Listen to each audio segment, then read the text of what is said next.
Good afternoon, train fans. Bruce Tucker here. We're looking at my Rail King. That's an MTH Rail King GG1, number 4916.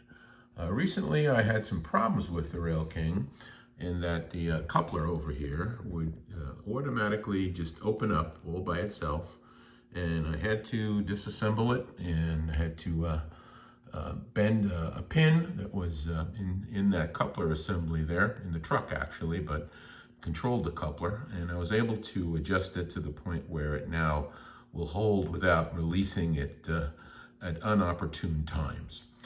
The other thing I wanted to show you here is I've got my sound effects boxcar on the layout in the consist. That's a Southern Pacific silver boxcar there.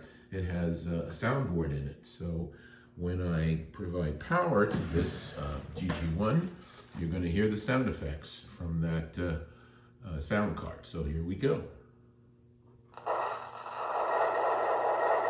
And we're ready to roll.